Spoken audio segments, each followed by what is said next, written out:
Welcome to the Sourcing Exchange, where we connect, share and discuss insights that shape the future of sourcing in the apparel industry. Bill, thanks so much for joining me on the podcast. And I think you understand a little bit of the podcast. The intention is we're so privileged to be able to have some interesting discussions on a very daily or frequent basis in the world of fashion and not exclusively sourcing, but largely sourcing. There's no shortage of topics with tariffs and political disruption, but just getting things done in general. So we're really grateful for your time, and your history no doubt leads to a rich discussion here. So I'm really looking forward to jumping in. The easiest way to get started is if I can throw to you and just get a glimpse of your history so we can tap into that a little bit. Yeah, so Paul, thank you. First, thank you for inviting me onto this. It's always great to have the opportunity to talk as simply as Bill McRaith. History. So, I really split my history into two parts. Manufacturer. I really came into the industry really from the bottom up. I can sew. I was a work study engineer, garment engineer, built manufacturing, ran manufacturing in the UK back when stuff was in the UK and in the US and in Europe, but ran some of the biggest facilities in the UK before heading off to China in 1990. So moved to China in 1990 and spent almost a decade. In fact, I spent a decade in China over two tranches, really building manufacturing, literally physically greenfield sites up, staffing, running, training, getting graduates out of Chinese universities back to the UK to learn how things work there, brought them back, helped me stand up more manufacturing. And did that really around the world, but built in Central America, built out through the Indian subcontinent, etc. So half my career, I'm a manufacturer, understand supply chains, help build supply chains from the ground up. And then the second half of my career, really I use the term the dark side, only because of my experience from the manufacturing, which I always saw retail as the dark side of the equation. They never understood the damage they did to themselves through the decisions they made. But I literally then had the opportunity to go over and work for companies like Victoria's Secret, Executive Vice President, Victoria's Secret, Walmart, Senior Vice President at Walmart, and then ultimately 10 years as the Chief Supply Chain Officer at PVH. And really had an opportunity to try and bring together the two sides. Each side has its challenges. I'm not sure they often talk enough about that together and how they could solve it together. But that's quick insight to my career. Retired roughly 3 years ago and have spent all of my time since then really focused on how do you build more sustainable supply chains that are financially profitable, right? The driver is the financial profitability, the benefit is the sustainable element of it. Hey, let me ask a little bit, such a deep history in manufacturing, moving into sourcing, to me anyway, moving into retail, I should say, kind of stands out to me to be quite advantageous to bring that insight into the retail business. A little bit similar to, I always find people who worked in stores who moved into buying, there's quite an advantage in doing that, in particular, just that intimacy of the consumer and how the store runs. Perhaps, what were some of the most obvious points of conflict, let's say, or most obvious things the retailers could flip around to be better sourcing businesses or better businesses generally? Yeah. So look, there are clearly many, but I'll try and just concentrate maybe give one or two real examples of things that we tried to do or did differently, at least for a while. But just one little funny story was that at the end of my manufacturing time in China, one of the facilities that I had built, in fact, the original one in China, its primary customer was Victoria's Secret stores, right? So this is not calling out Victoria's Secret one way or the other, because quite frankly, I could have named any company. But in this case, it happened to be Victoria's Secret. It was only like a year later or a year and a half later that I now find myself as head of supply chain at Victoria's Secret stores. And obviously I knew the people because they would come and visit regularly to our facilities in Asia. And I remember a particular lady, great, just an amazing merchant, who came up to me on my very first day and said, "I'm glad you're here now, Bill. You'll be able to sort out those manufacturers." My response to that was, "I'm not here to sort out the manufacturers. I'm here to sort out you, Yes. guys, because the things that you do whenever you have a problem," and it became a mantra of mine later in my career, is whenever you have a problem and something has gone wrong, the first place to go look is in the mirror, because that is generally where the problem started from. And so it just some little examples of that would be, it would be a fairly frequent event for someone to come and tell me that we had a quality problem with a product. And there were some genuine issues that we would have. But there's a difference between one or two items having a quality problem where maybe someone's just had a bad day, right? So let's just put that aside. But when the whole order has a quality issue of some type, that never computed in my mind as to how that could really be the case. And so I really led with this, let's go look in the mirror first before we start pointing fingers everywhere else. And again, in that first company, approximately 96% of the failures that we were having at a mass level, again, a whole order level, could be tracked back to a failure in the documentation and processes leading up to the manufacturing of that item. And a very simple example of that would be in a PLM tech pack. One page would have one description of what had to be done, and 2 pages later that same thing would be written again and it would be wrong, right? It would be opposite, partly because often at that time there was copy and paste from one season to the other and not everything was corrected on the new item. And so we really got into the scrutiny of understanding where the failures were coming from, where up until then the simple response was, it has to be the supplier. Let's charge them back. And what I knew as a supplier, I analyzed all my different customers when I was actually supplying retailers. I would figure out what their chargeback rates were to me, and rarely could I argue it out with them that this was not my fault, it was actually your fault. And there was always a concern that if I did that, they would get upset and not give me another order. So that went on in the background. It's what I call the false hierarchy of the process, and who's really in charge. But it was through that as a manufacturer, I actually could put in a line item for chargeback protection, right? So in other words, I expected to be hit by a certain amount of chargeback, and I actually had it as a line item on my balance sheet as I figured out what to charge them on a cost per garment basis. And so effectively, any chargebacks that I got, I had already booked for that. By removing chargebacks from the process, we were actually able to get significant reductions in costs from the manufacturer. Again, this was not squeezing them for a lower cost. This was simply saying no more chargebacks. And when I was at VS, we moved to that state. We moved to a state where we stopped all chargebacks. For any reason, nothing could ever be charged back. And the reason I did that was because the chargeback mindset was preventing us finding out where the flaw was coming from. Where was the point of failure? Because no one looked for it. It was simply charged back to vendor.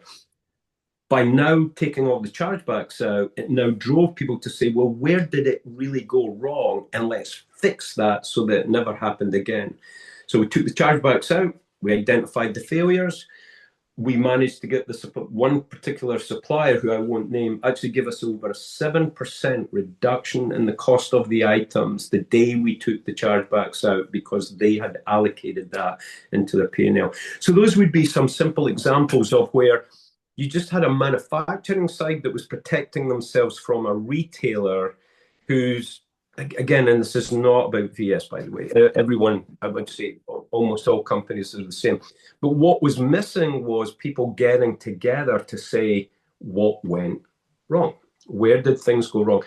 And more importantly, what could we start doing together so that things got better in the future? And we actually set up a council of our top suppliers to have those types of discussions. I figured at some point we'd have to talk about supplier partnerships, right? And it probably will pop up at various points, but I think why not jump kind of into it at this point? I mean, from one perspective, you were a manufacturer, so understanding the value of a partnership comes more naturally. But if I provide a little context to the question, we know the big brands in our industry, they have strategic partners, then they have transactional partners, and the way they apply it varies broadly from brand to brand to brand. And I appreciate not every supplier can be a strategic partner. That's not possible. Across the three companies you referred to at the beginning there, I don't know. The question's more so, what are the insights that might guide people if people want to know? Do I have too many strategic partners? Do I not have enough strategic partners? Or maybe it's more about just in principle how you should think about that topic. Yeah, so just the way that I would think is there are three tiers of manufacturers that are out there. And I'm going to exclude mills for a second because I could include them in similar discussion. But let's just talk about the actual assembly point, the manufacturing point of it. We'd put them into three tiers, right? Tier one would be what you just described, Paul, which was this kind of strategic partnership where there really is alignment between the two groups. It's what we called a tier two group who were consistently in our mix, right? So they weren't in and out of the mix. They were consistently there, but they didn't meet the criteria of a strategic partner. And I'll come back to what I mean by criteria in a second. And then we had what were called the tier three players. And the tier three players was where a particular item had been found in the marketplace that we needed access to. And it happened to be that manufacturer who was doing it. But it was incredibly transactional. We were in for that item and they knew that. It wasn't like we were abusing it. It's just, we need that item. We want to place an order to you. But that's the end of it, right? It kind of comes to the end at that point. Now, some of those may continue if a good job was done. But we really had the three different types. And we needed that because we needed the structure and the rest of the organization to deal with that. Tier one, we had a real commitment to them to make sure that they understood our long-term plans, where we were going, what our objectives were, what our expansion plans were, what our strategies were. And with those people, we would have what was called top-to-top meetings, right, where we would go around annually and we would sit down with them. We'd look at the history, we'd look at how the year had gone, but much more importantly, we would talk about this is what our strategic view into the future looks like. And they would get deep insight into where we were headed, certainly from a supply chain need perspective, where we were headed. And in return, they would share back with us what their strategic plans were. And through that discussion, we could tweak things. So to be a tier one supplier with us, you had to have a global footprint. You could not, one of our criteria, you could not be a local manufacturer and be considered a tier one. You had to have a global footprint, especially for a global company with global brands, where you're actually probably your biggest growth is outside of your original markets of, say, the US and Europe. Your growth is actually being driven other places. And you need partners who can feed those markets, and they have a footprint that allows you to get inside punitive barriers, or tariffs would be an example. And that's what tier one was. So tier one was a relatively small group that where your minds are aligned, or at least your objectives are aligned. Now, everybody's got to do the right business for themselves, but at least you're clear that we're moving together in a certain direction. Tier two, excellent manufacturers, knew exactly what they were doing, incredibly reliable, typically local, either to a single country or a single region, and tended to then specialize maybe in Europe or a US supply type model versus a global type model. And as I said, the tier three, but it's that tier three was just a single objective. But it's those tier ones where you actually move beyond just using that tier three, a tier one group as, just making the goods for you and maybe building factories in the right place. In those cases, we actually brought them into the business. So they would actually sit inside our offices. They would attend meetings so they would sit there. So the communication was immediate. They got to know how the company thought. So it wasn't this over-the-wall ask. They actually were part of the build sometimes to that discussion. And in many cases, we started to hand off responsibilities to those people. So we had a process in place where actually we didn't write the purchase orders anymore. We didn't decide what to make. We simply provided the data flows to the suppliers, those tier one suppliers, and they actually made the decision what to make that particular week. They would then send us the data on what they were about to ship to which location in the world to keep us in perfect inventory, because they had insight into our DC inventory, they had insight into the POS, point of sale data for that week.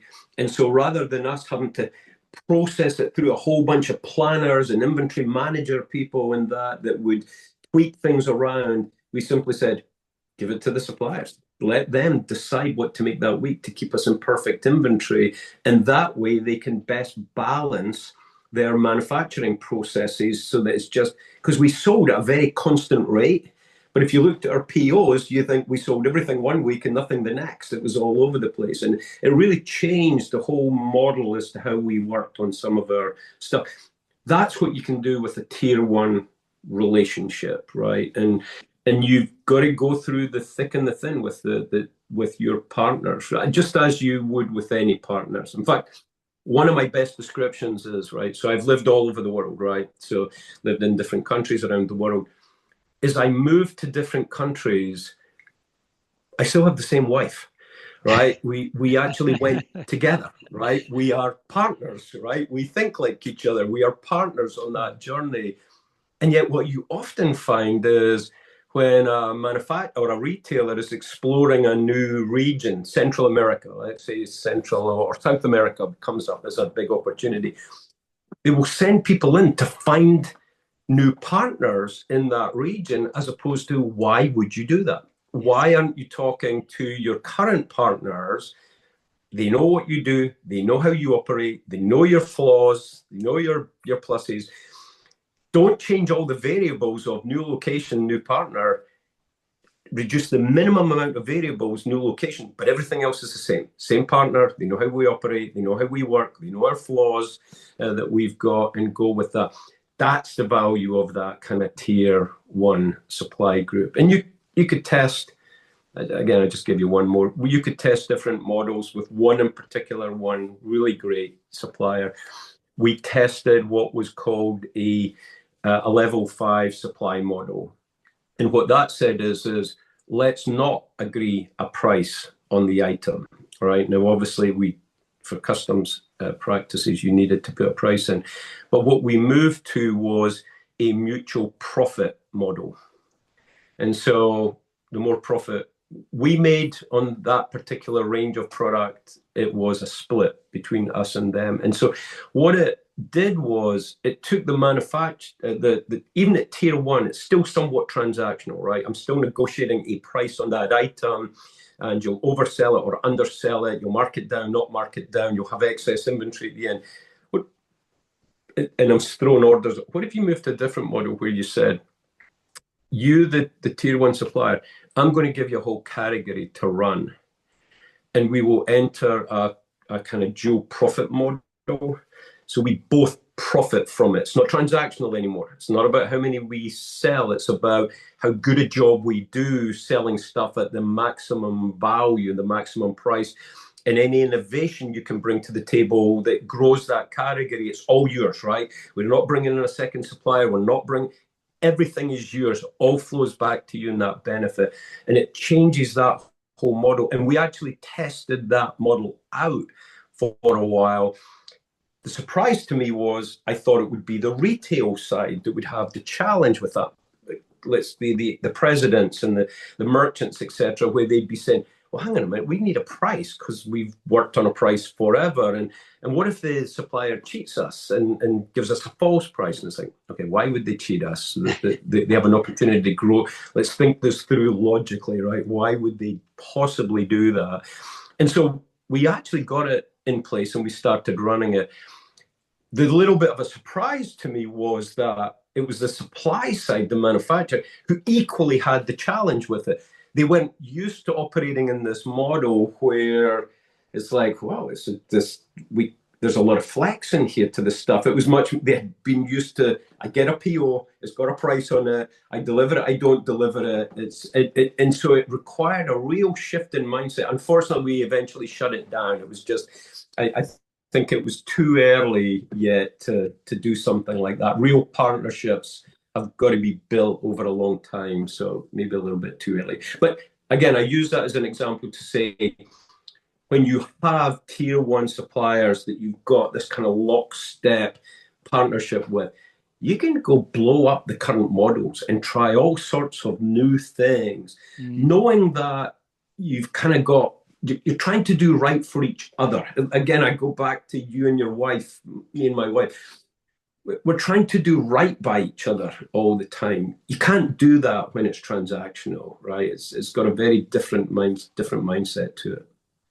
Hey, I want to come back to this topic. I just want to go back a little bit for 1 second. Lots of good discussion around the partnerships. If I just bring it into today's context, because I imagine a lot of people will be struggling thinking about what's happening with tariffs and thinking what's happening with some of the political unrest and disruption we're having globally.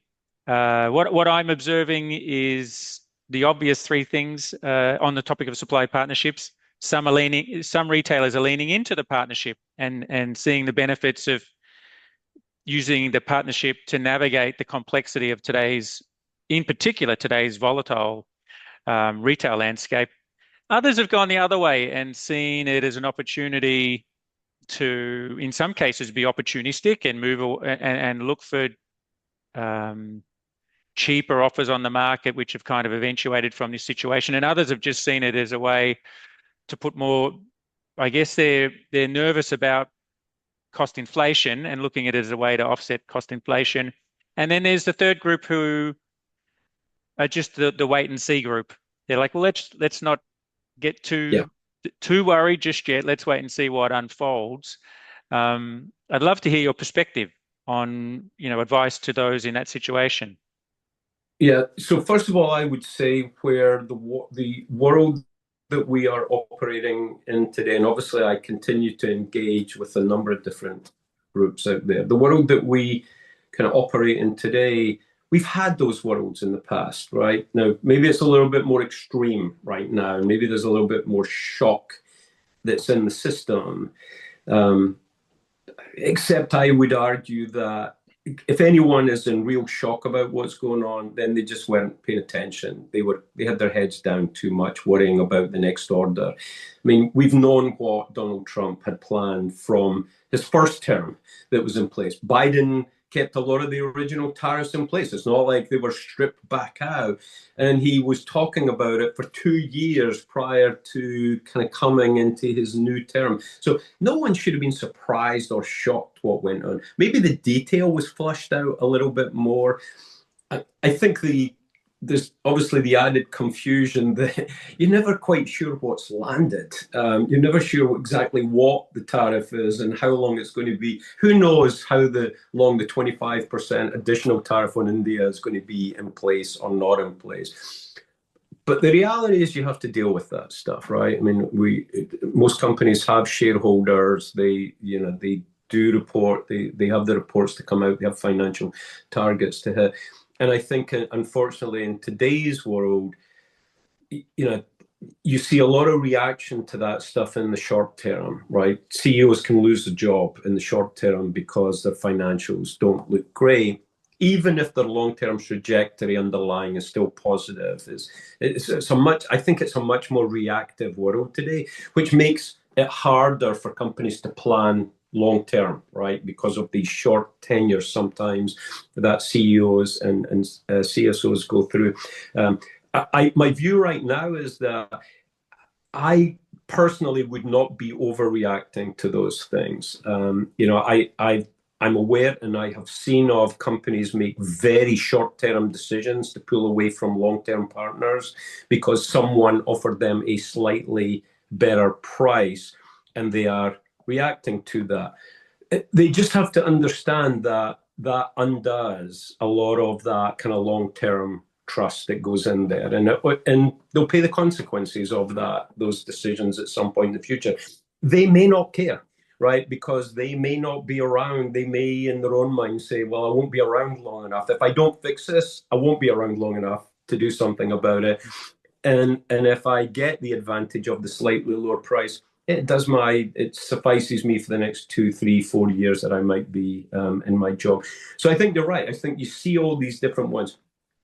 One, I think the winners are those people that stay with those long-term partnerships, because the world will settle, right? And again, go back to what a tier one strategic partner is retailers don't build manufacturing, right? And I would say they influenced it heavily back in the 90s, but really most recently, most retailers don't build manufacturing anymore. What they do is they use what has been built. They find things that are in place. The real people doing the work are the manufacturers themselves. They're the ones out paving the way, trying to understand that world. Again, part of top to top is trying to make sure you've informed your partner as to where you're going so that they can make informed decisions. But the retailer themselves are no longer out there building supply chains out there. If you've got a great tier one, they are helping you work through this. They are the ones that will figure out not the short term, how to move an order to someone that gives you 10 cents cheaper, but how long term to operate within this new tariff global structure that's out there. And that will continue to evolve, right? Again, we talk of tariffs, we tend to talk of the US, right? That's what it really comes back to. And I absolutely recognize that for a lot of companies, the US is probably their primary base market, right? It's kind of the foundation of their business. It's not the growth. It is absolutely not the growth of any supplier today. If you want to do more business in the US, you are in a knife fight where you've got to kill someone else and take share because it's not growing. In fact, if anything, it will decline. In real terms, it will decline slightly in the US and Europe over time. The opportunity is the rest of the world. It's India, it's China, it's Indonesia, it's all that. It's like the other 85% of the global population that have still to come up the curve of consumption. That's where it is. But you'll tend to find a chief supply chain officer is overly focused today on their primary market, which may be the US, it may be Europe. Tier one suppliers can help you figure that out, and you won't win or lose. No one cares if you win or lose in the next 6 months. What they care about is that steady, continuous growth of the company. So hence the reason I would be rallying around my tier one suppliers. I'd be having more discussion with them. And maybe at some point I can talk just a little bit elevated on what a tier one supplier could become, but get the tier one suppliers to help you figure this out. The more you pull away from them for short-term wins, the more you lock yourself into forever being reactive to whatever the next tariff is by whichever company. When China suddenly declares tariffs on the rest of the world, people will be scrambling around moving things. Again, I'm just a big believer in your tier ones and having the appropriate amount of tier. I mean, they should be representing some 40, 50% of your total business at that strategic level. Okay. There. Yeah, and particularly when you talk about where the growth's going to come from, you can see how the partners become your feedback so far. You see how it stitches together. They can be the ones who give you the foresight, help you enter new markets. But let me throw kind of another element into the discussion, which is tier two. Personally, I'm just growing in enthusiasm in how much value unlock there is in working deeply with tier two. Um, it's just such an influential part of the supply chain. How do we integrate that into this discussion? Yeah, so I'll just do a quick edit on tier two. Tier two can become tier one, right? So the hope is that you've got a great local manufacturer who over time, and clearly in history, you've seen a lot of that happen around the world. Every tier one, what I call global footprint supplier, was a tier two local. They were local at some point to wherever they were. And Bill, so they've evolved. Right? Can I jump in? So sorry, just for one tick. Sure. I've used the tiers in a different reference, which I think there's multiple ways we can interpret the tier two, but I'm referring in this case more about the mills. Okay. Yeah, great. Got it. And the reason why I do mention it is, I mean, as I kind of touched on a moment ago, it's so clear that the mills are really where you want to be if you're talking about decarbonisation. They're really where you want to be if you want to talk about responsiveness. So that relationship between, yeah, it's such a great area of interest. Yeah. Yeah. So that for me would be level, right? So that would be level one is the manufacturer. Level two is I dive down through the layers of it, right? Yes. And this definitely applies. This response I will give is definitely to level one. It would equally be a thought on level three as well, because there's a layer of, you can have a tier one level two, right? So in other words, they are a strategic partner mill. Yes. Right? Tier one, level two, right, would be the way I would describe that. And so again, I'm going to give you a real example. So part of my philosophy, ever since I was back in China in 1990, where there was not a single material that I could get in China, nothing. All my materials were coming out of Taiwan, Korea, Japan, or Europe, places, Cali, or even the US, and I was having to ship everything into China and then ship everything back out. There was nothing. The challenge is, you ask anyone, and please forgive me, I'm sitting in Scotland, so I get to say some of this stuff. I think if I was sitting in the US, it'd be more difficult.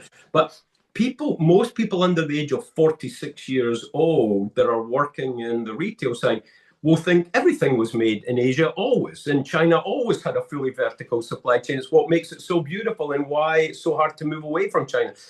I got to remind people that you go back to the first half of the 1990s, right? 90 through 95. There was nothing in China. All of that had to be built, which is why I never get fazed when I talk to someone about moving to a new country and their response to me is, well, you can't go there. There's nothing there. There has never been anything in China. There was nothing in Indonesia. There was nothing in Cambodia. There was nothing in Bangladesh or Sri Lanka. All of that had to be built, and it's all doable, right? So it doesn't faze you. That is just the hard work that people do out there. So let's come back to the question, right, of mill. So one of the things I've always believed in, for all the things you just framed up at the beginning there, Paul, is what we call virtual verticality, right? That if I'm going to operate in a region, then within that region, I need all components to be produced in that region, or at least the primary elements of it. And I'm going to give some very specifics of that. One of the biggest pushes that we initially did on that was at Victoria's Secret in supporting getting Sri Lanka fully vertical. That was a huge effort that we went after, so that Sri Lanka had everything on site, because we needed speed models put in place. We couldn't wait for a material to be produced in China, ship it all the way to Sri Lanka to find out there was a quality issue with it, to be shipped all the way back, to be corrected. We needed a fully vertical, fast response environment to be set up in Sri Lanka. So with the great partners like MES and Brandex, we were able to help push all that through and build that capability. And that experience then led us to have that point of view. Wherever we work, we need virtual verticality. It doesn't have to be the same person, but we have to be vertical. And then the learning was back to the manufacturer. If you go to a new place, don't find a whole new player, right? Reduce the variables. New country, existing player. You have to persuade them to go. And I would say the best and most recent example of that, albeit it ended up having problems, was the work that we did in Ethiopia. When we went into Ethiopia and stood up the Hawassa Industrial Park in Ethiopia, one of our absolute commitments there is we will go there with a mill from day one, right? It will be built into that industrial park from the very first day and I would say it was probably the fastest operating mill we had ever seen. It stood up and it was operating and producing as quick as any manufacturer was doing it there. In fact, now ships to Kenya and to Bangladesh and other places from Ethiopia. So that was a great experience, and everybody told us it wasn't possible. When we went to Ethiopia, the reaction we got was, well, there's nothing here, especially in Hawassa, which is 120 kilometers south of Addis Ababa. It was a field. It was literally a field that we saw, and everyone told us we were crazy because there was nothing there. But they told us that in China, and they told us that in India, and they told us that every place else they told us that in Vietnam when we went to Vietnam in the early 90s. So again, you've got to and it was done with one of our biggest key partners in China. So it was a China mill that we went there with. They thought we were equally crazy to go there, but they were one of our top suppliers. We had a long-term plan with them, and they got behind it, believed in it, and supported us through that. That's the type of stuff you can do with your tier ones that are your tier one level, whether it's level 1 or level 2, that you can go make those types of decisions with. They're so critical to you. There are other things that you can choose differently on. Where you grow the cotton, you can decide that wherever you want. But if you want speed, especially in today's world, speed, reactiveness, reduced cost, responsiveness, you've got to get virtual verticality. And so that includes all the layers, not just the mill, but your buttons, your label, anything that is time critical has got to be built into that model. Hey, if we touch on this topic, right, of whether entering new markets, of which you mentioned many, right? One of the things that's really, I think, good for every professional to think about, right, is these are big projects, right? And they're audacious projects. And like you said, you start with a lot of people saying this is not even possible. I'd love it if every professional had the chance to tackle a project much more audacious and beyond perhaps what they think is possible. My initial thought was to ask you what's the biggest challenge, but I think maybe a better question is, what's the formula for success? I think when taking on a big project, what are one or two things that, because to your point, it's going to be faced with a long queue of challenges and obstacles, but these things happen, right? So what do you need to feel confident in taking on more than perhaps what you would otherwise feel comfortable taking on? Yeah, so it's a great point. And so the response will feel odd to you as to what makes that work. It's if you remember, do you remember the movie Apollo 13? Where yes, okay, where the guys are. It's interesting. The guy who led that mission just died recently, right? So it was in the news a lot in the last couple of weeks. But there was a moment in that where their oxygen supply had a major problem, and there was a carbon monoxide buildup that was happening in the cabin, and they had no way to solve it. And so they got together, NASA got together their best engineers into a conference room, and they walked in. You should watch the movie. It's a great part. They walk into the room with a box that contains all the stuff that the guys on the ship have got available to them. They walk in and they pour it on the conference table and they say, "That's what you've got to work with, guys. Figure out how to save those guys." And they go to work and they come up with a solution and a filter that actually saves them. Number one is, when you're doing a big, audacious project, get those type of people on the team, right? The people that, I don't know what the answer is yet. What I know is what I've got in front of me, but I don't know the full answer. I know that I've painted the pit. Remember the 3 steps, right? Let's agree we can't stay where we are. They're all going to die on that ship. If we just say, "I'll just leave them," they'll be fine, right? They're all going to be dead by the time they get back. We know the objective, get them back onto Earth. Now, how am I going to do that? And that's the bit that I don't know. And that's where you just need an amazing team around you. And what you don't want to have is people around you that say, "Oh, that's impossible. That just can't be done." It's like, at that moment, then you're fired. You're off the team, right? What I need people. So I give you another one that I think this is true, but at least it's built up in my mind as true, that there's a moment when I think Elon Musk is trying to build his first major EV car, right, electric vehicle, and he hires one of the world's top battery engineers to kind of come in, and he says to him, "Okay, we've got to get I'm making this up. We've got to get a 3-ton car to be able to drive 285 miles on a single charge." And the guy's response is, "Well, that's impossible." And he's like, "Okay, then you're fired, because I'm not hiring people to tell me what can be done. I'm hiring people to go on the journey to figure out how we can do it." So number one for big, audacious projects is get people that have minds like this. Not people that have got minds that focus in on today's issues, right, and are burdened by that can't be done, that's never done. You can't go to Cambodia because there's nobody there, nobody's trained, etc. Get people that just believe you can do anything that you choose to do with the right attitude and the right mind. So that's number one on that project. And again, there's this view when where there's a will, there's a way.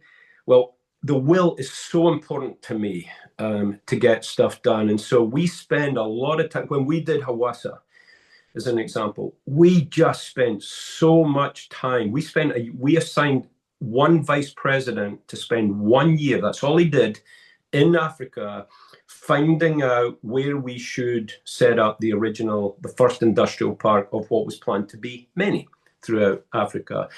And there were places that, location-wise, port-wise, etc., were ideal for it. Resource-wise, were ideal for it. Capability-wise, were maybe more ideal for it.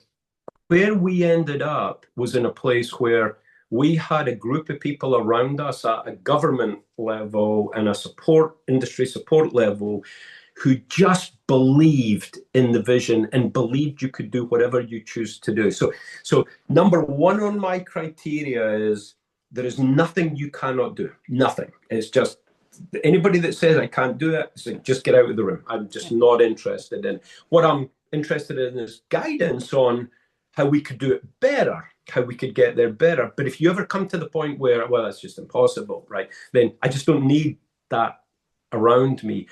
Hire those people, get them into the room, and make sure you've got it not just on your team, but you've got it on all the support teams around you. And again, and make sure then maybe step 2 is, again, there's a great book, The Toyota Way, right? And I think it's principle 14 on the Toyota Way. It's called Nemawashi, right? And it's this principle of, I think they use the example of Ford.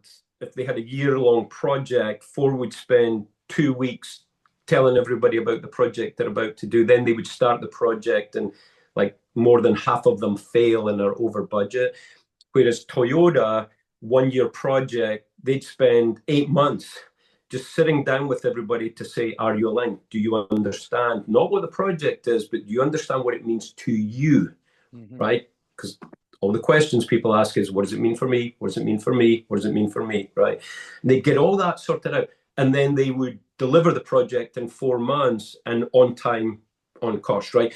Because the barriers to these projects are in people's heads, right? And if you've not flushed those out before you put the first spade in the ground or put the first brick in the wall, then you are going to be failed, because it's what you said right at the beginning.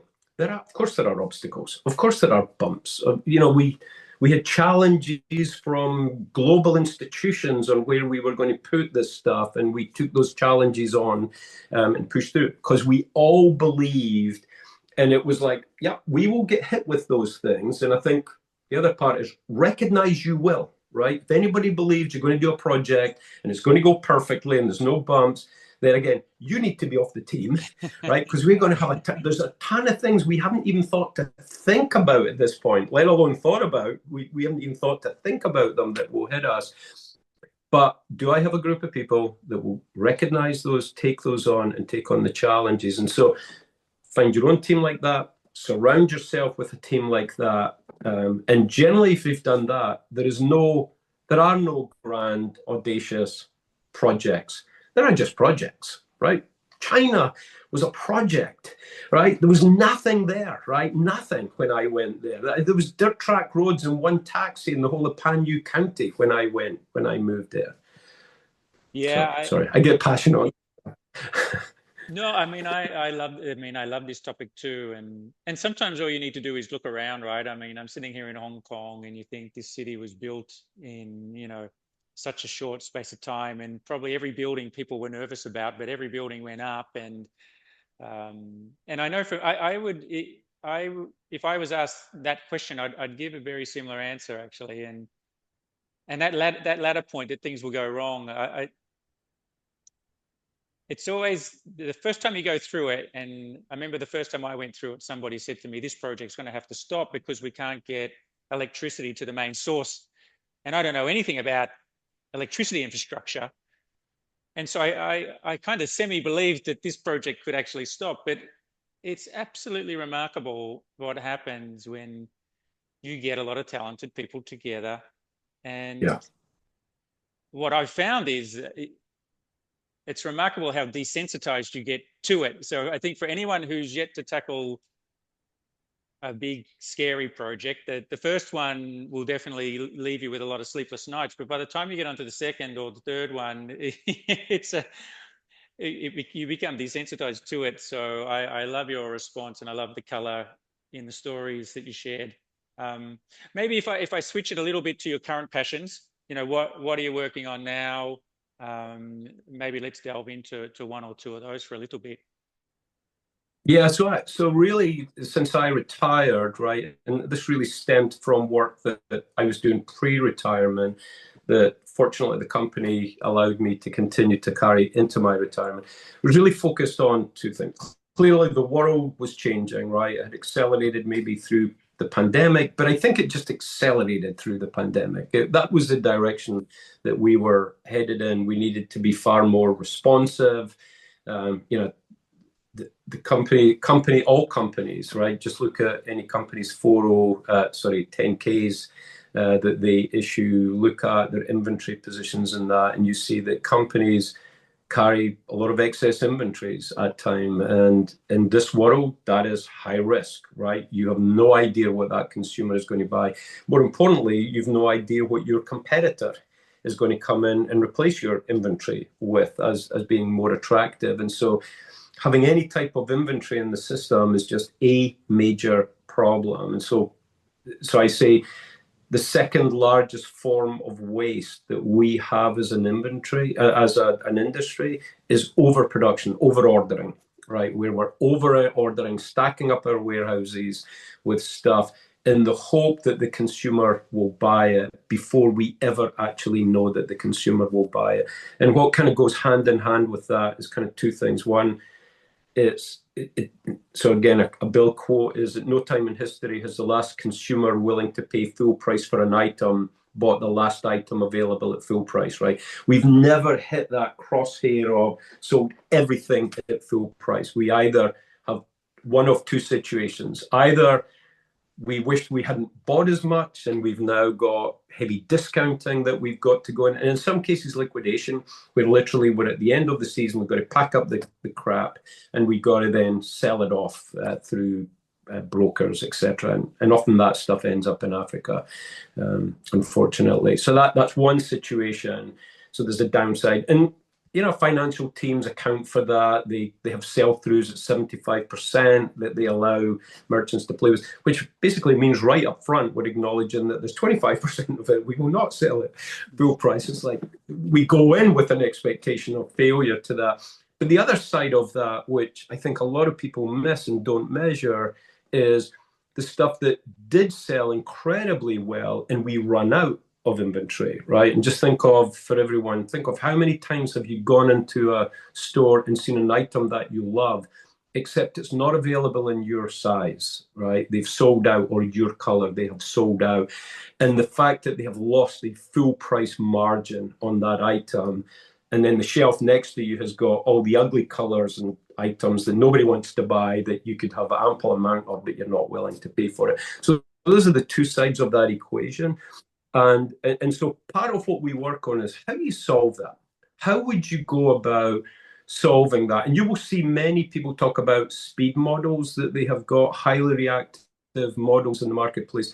I would argue the vast majority of those rely on air freight, that people are making late decisions and they're air freighting them in. And just to reinforce that, that means that you are increasing the carbon footprint of the transportation element by 50x, not 50% or 500%, 50x it is to air it versus to board it.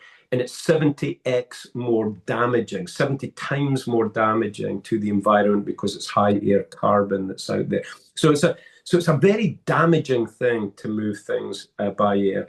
And you're faced with tariffs, and you're faced with rising costs around the world. So we work on a couple of projects, right? So one is, what does a new supply model look like that is more profitable and far more sustainable than we have today? And that is what is referred to as Project Interlace.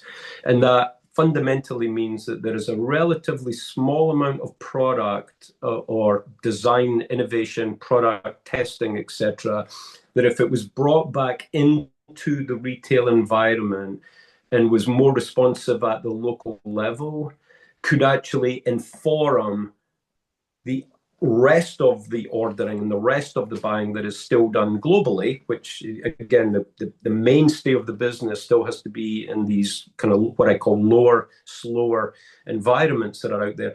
But by bringing a relatively small back close, so higher cost, but far more reactive, you can actually significantly increase your profitability. And the base math on that would suggest a 150% increase in profitability for a company to be able to do that on a small amount. So that's one thing. And what that does is that has a massive impact on reducing waste, because now I'm only ordering the items the consumer wants. I'm much more targeted in that. And I'm also capturing sales that I would otherwise lose by being able to be far more responsive. And the benefit, so one, I kill this overproduction, which is, again, second biggest form. If I just did that, I would hit all retailers would hit their carbon reduction targets if they just did that alone. But the benefit of that is now I don't have air freight, I don't have the impact. If you air freight 2% of your items, that is equivalent to all the carbon footprint of your inbound logistics on the other 98% of your stuff. That's just how big it is. So you have this huge impact on sustainability. But what we've learned is, don't lead with sustainability anymore. Nobody cares, right? It's just fallen off the register at this point. It's, if you don't have AI in a sentence, nobody's listening to you anymore. So what we focus on is really leading with the financial value of a new model. And that gets the attention. And because this is not for chief supply chain officers, they're not the target of this conversation. The target of the conversation is really CFOs, chief financial officers and chief operating officers, because this requires a change to how both sides of the equation work. What we find is chief supply chain officers don't have that influence on the rest of the business, and often suffer from the fact that other elements of the business aren't making the changes they should. So one is change the operating model, bring a small amount onshore, have it tied and leveraged into, again, tier one. So it's the same person onshore as it is offshore, so you can move between both very reactively and drive your profitability up. That's one element of work. And the other element is saying, what happens at the end of life? Because every garment comes to the end of life. There's a big focus right now on rental, resale out there. So, and that's great. That's fantastic, by the way, right? And we should be doing those things. But never lose sight of the fact, even those garments that were resold or were rented, they come to end of life at some point. And the vast majority of that stuff is finding its way into Africa, into uncontrolled landfill environments out there, damaging the environment terribly. So I would say every supply person at some point should have the responsibility to go to West Africa and just see some of the devastation that's happening there on the garments they ordered, right, and they produced. Same with manufacturers, just to see their garments sitting in some of these beaches or rivers or, again, uncontrolled landfills. So the focus is to say, how do we change that environment, and how do we change it from waste to a commodity? And how do we start to, and the objective is to build the world's largest what we call regeneration zone in Africa, where all this inbound waste that's coming in, and some people don't call it waste. They say, no, it's going to be sold in Africa, which on the markets of Africa, fantastic, right? But at some point that stuff dies. No one is repackaging stuff in Africa and sending it to the US to be resold, right? It ends its life there. So 100% of the stuff going in ends its life in Africa. And how do we regenerate that stuff, turn it back into product, into a Hawassa type industrial zone in that region? So you've got this full circularity that's kind of built into the model. There's a couple of challenges with that. What you find on the retail side is, love the idea, absolutely love the idea of it. Who wouldn't, right? It's like you're getting brand new product created from recycled garments. My hands are clean, love it. But the response is always, well, when you've got it built, come talk to us about it. And it's like, no, I need you to partner with me to help me build it. I don't need money from you. I just need intent and objective. And that seems to be difficult for a lot of people to get over. But the other challenge is actually the recyclers themselves. If you look at recycling in the world, what you tend to find is that the recycling manufacturing element of it, so the industrial element of that recycling, often sits close to where the original innovator lives, right? So whether that be in Europe or whether that be in the US, they're very disparate. They're all over the place. So there's no common leverage that's going on amongst the group. But look, if you look at kind of Silicon, let's call it Silicon Valley, you've kind of got all the industries that are in that space within a 50-kilometer kind of radius of each other, and they're continually interchanging ideas, and people are moving between them. And so you just get this explosion of innovation that comes out of there. If they were scattered around the world, we would be so far behind where we are today. But it's this condensed knowledge that works. And so our hope is that by creating this regeneration zone and being able to bring in all of these recyclers to a single point with an innovation center at the middle of it, they're all able to actually work together. They benefit greatly, right, from common infrastructure, from common power feed, from common water structures that are in there, and the surrounding elements that go into that. A common sortation, as opposed to them each having to figure out how to sort and collect a product. There's now a common one that the cost of that is dispersed greatly. And the product's free, whereas today in the US and Europe, they're actually fighting over figuring out how to buy waste now because people have figured out it has value to these people, and they're now having to buy it. And the minute you have to buy it, it makes it economically unviable, and yet they're giving up on the biggest source of that item in Africa that's sitting in landfill, because it's not where the innovator typically sits. So there's multiple challenges out there that you kind of got to work through on it. The good news is there are some fairly large companies out there that keep an interest in actually helping this move forward, not just saying, come and talk to me when it's done. So that's the positive. You know, it's funny, we talked about before audacious goals, and the kind of point of reference was building an industrial park, right? That's an audacious goal. But then you talked about two projects, one about more profitable flow of inventory and more productive flow of inventory, and the other one was the project with landfill in West Africa. To me, they feel even more audacious. The funny one about the inventory flow, it's less about building anything other than perhaps building technology and operating models, right? It's not physical. The latter one, clearly, there's a physical element. There's a physical element. So I think they're lofty challenges, aren't they? And which is fantastic. And I hear your point too about what moves people, and I have to agree with you that the talking to the carbon benefits and the like just doesn't move people as much as the financial benefits. But I do think that's part of the answer too. I don't think you can look at sustainability on an island, and I don't think you can divorce it. The way I think of it is, I mean, you might have the best organic cotton and you might present it to a designer, but the designer is going to say, well, first of all, there's a consumer value that organic cotton relative to what else they can put into the garment. And so they hit a quality standard, they hit a price point. So I think there's something actually positive about reorientating your focus to be more, I don't even think balance is the right word. I would say integrating sustainability and traditional business objectives. Hey, but I know we've actually run over time a bit, but it was always going to be the case because there's so much. There's just so much to talk about. I mean, I've got about 20 questions I haven't hit just yet.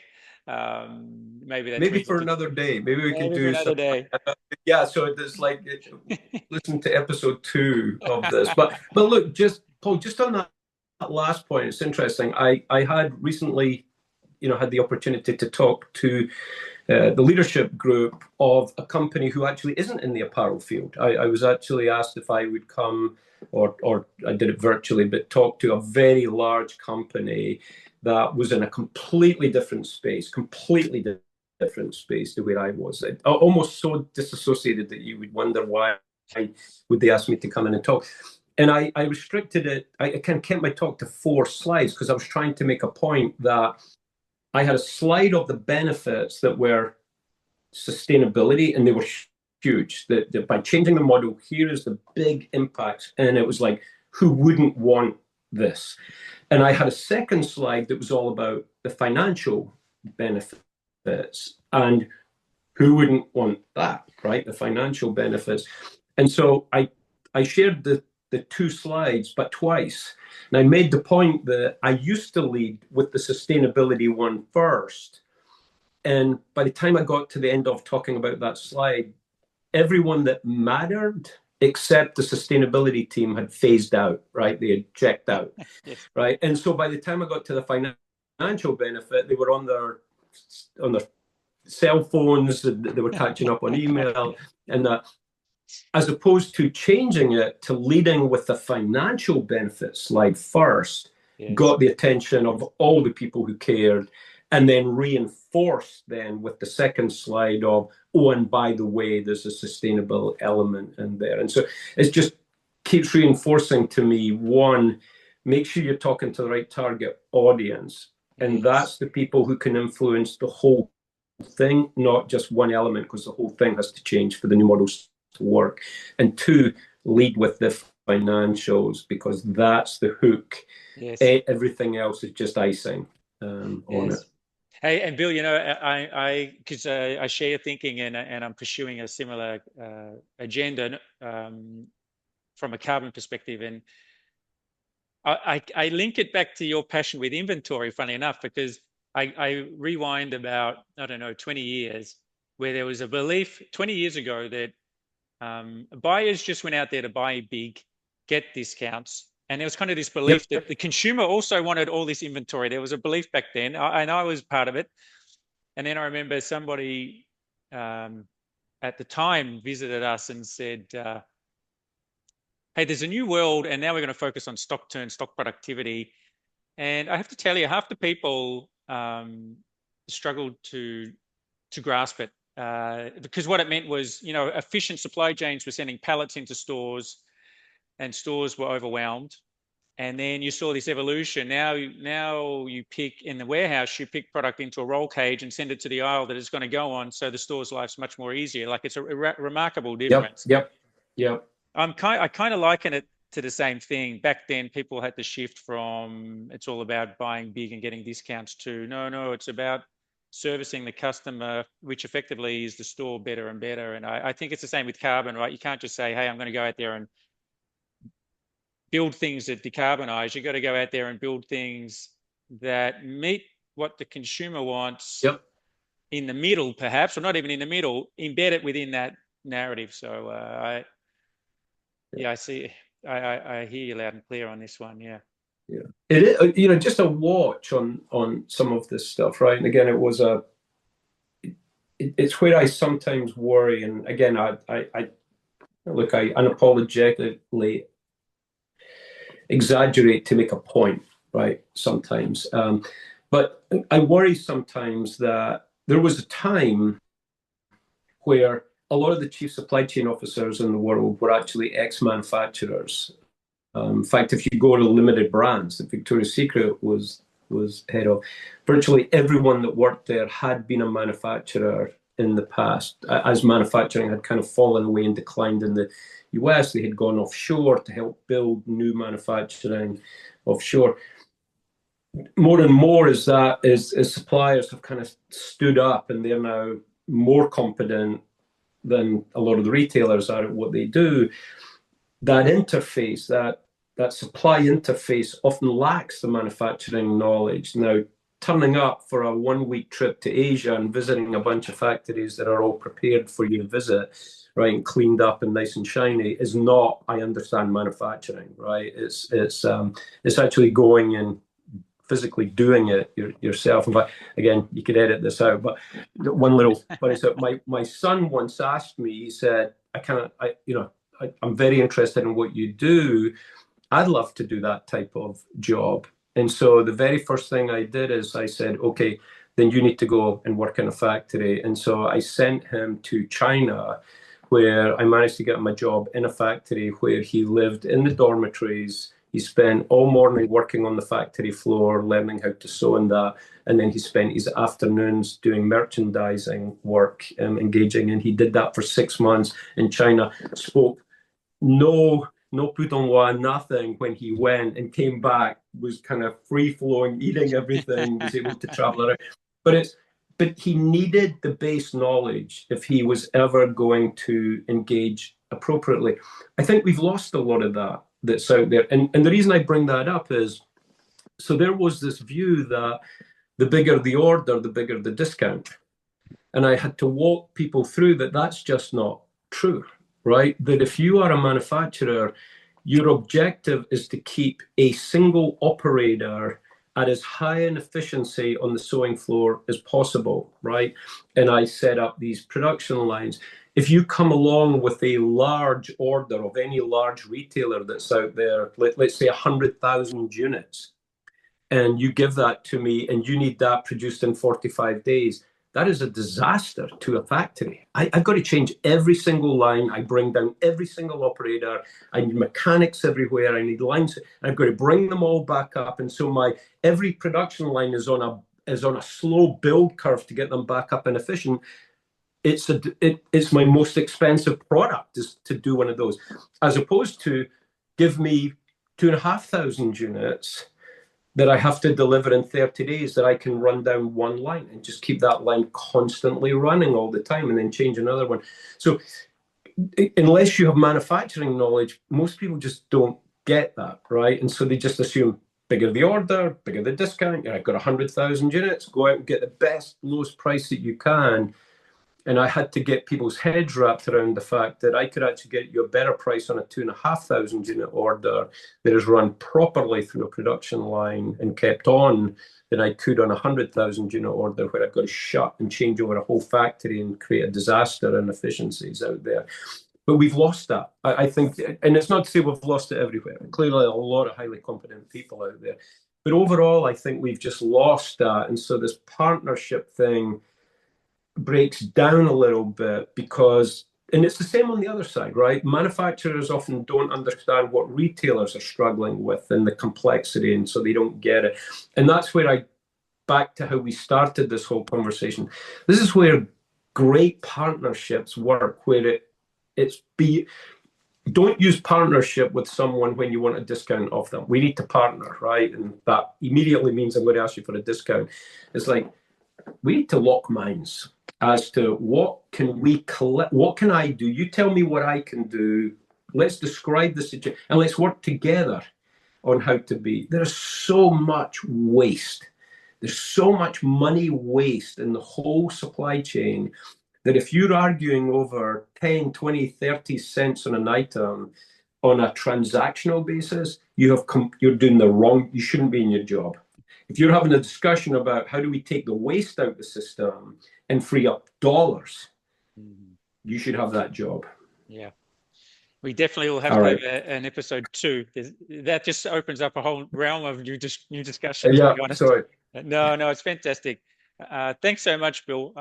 Every conversation I enjoy. I'm so glad this time we recorded it. We can share it. Good.